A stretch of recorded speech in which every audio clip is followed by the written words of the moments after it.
Hello and welcome to my channel where we make gourmet tasting cakes using a box mix. And today we are officially in the month of October, which is kicking off our Halloween extravaganza, where every week we'll be doing a cake with a Halloween inspired flavor. Today we are doing a Reese's peanut butter and chocolate cake. So stick around while we make something boxed, but better.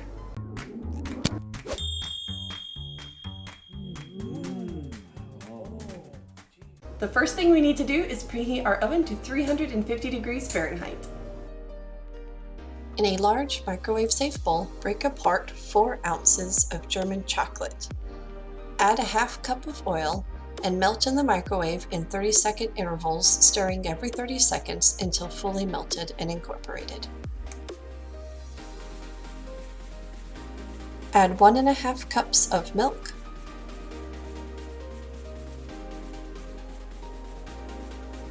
1 cup of vanilla Greek yogurt,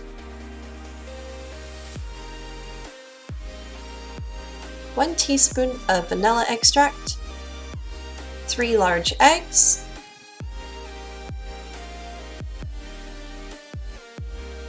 and 1 box of chocolate cake mix. Stir together about 2 minutes, scraping down the sides of your bowl as needed. You'll notice that this batter is very thick and fluffy. The texture of this cake is absolutely wonderful. Spoon your batter into 3 8-inch round cake pans. You can also use 2 9-inch round cake pans, but your baking time will be different. Smooth it out evenly using your spatula.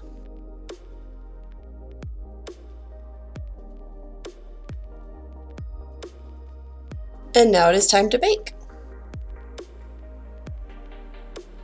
Time to make the Reese's peanut butter buttercream icing.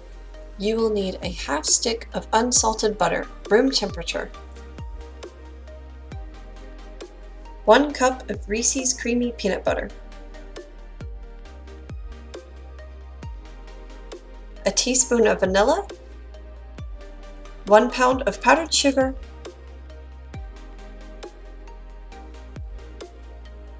and a half cup of milk.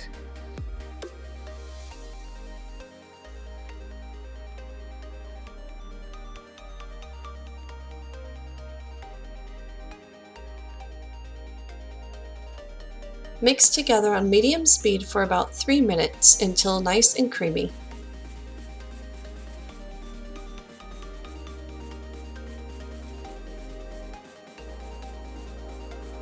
I warned you not to taste this before icing your cake, or else you might eat the whole bowl before it even makes it into your cake.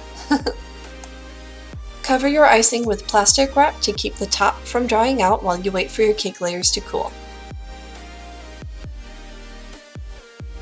It has been 35 minutes and our cake layers are done. There are 2 ways to check to make sure it's done. One is the poke test. Simply poke with your finger, and if it does not leave an indent, it is done. The other is the toothpick. Insert a toothpick, and if it comes out clean, it is done.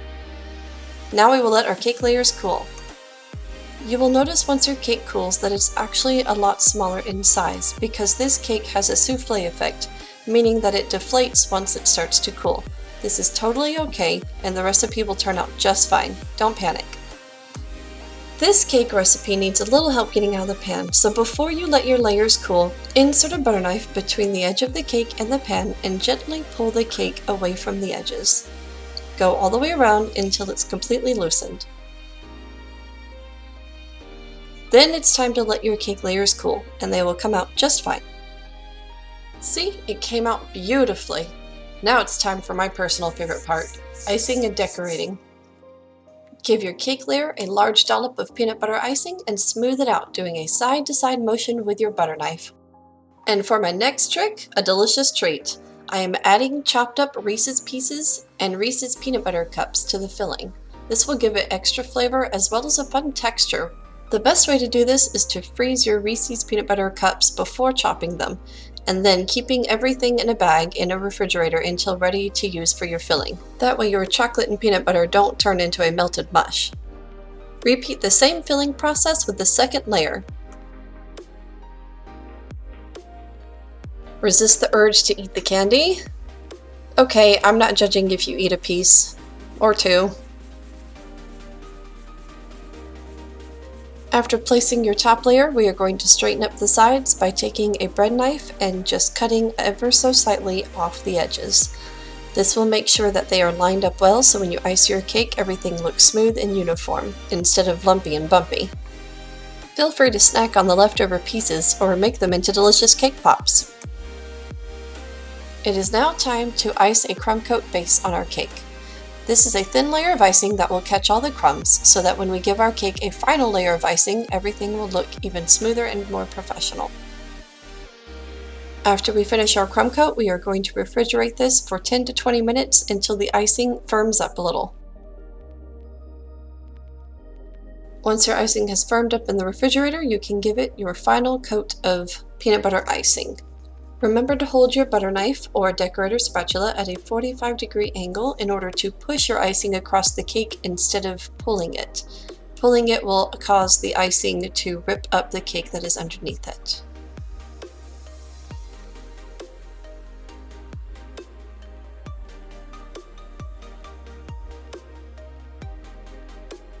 I would like to show you the hot water smoothing technique. So when you're finished icing your cake, refrigerate it for another 10 minutes for this icing to firm up as well.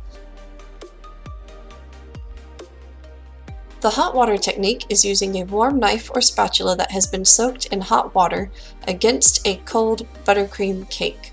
For this technique, you will need a mug or a cup that is tall enough to fit your spatula or butter knife.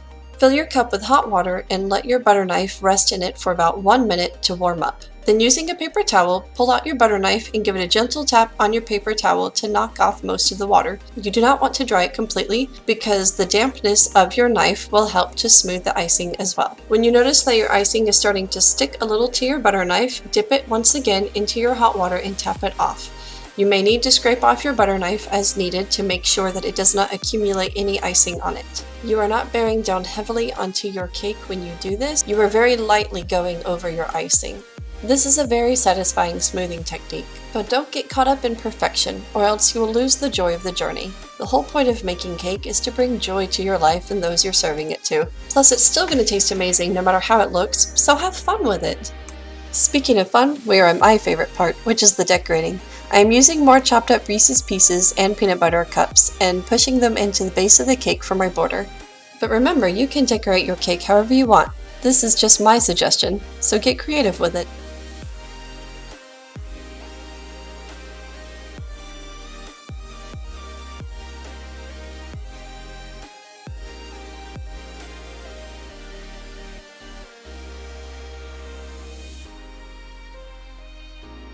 I let my chocolate ganache cool in a sandwich bag to room temperature before cutting a small hole in the end and using it to zigzag back and forth all over my cake.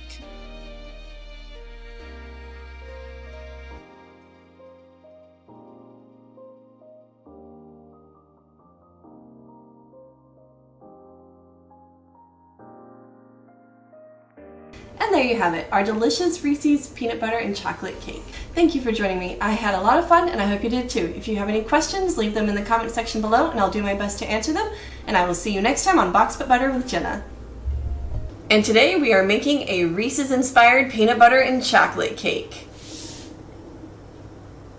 Do I want to say anything else? I don't know, do you want to say anything else? You usually have lots to say. Okay.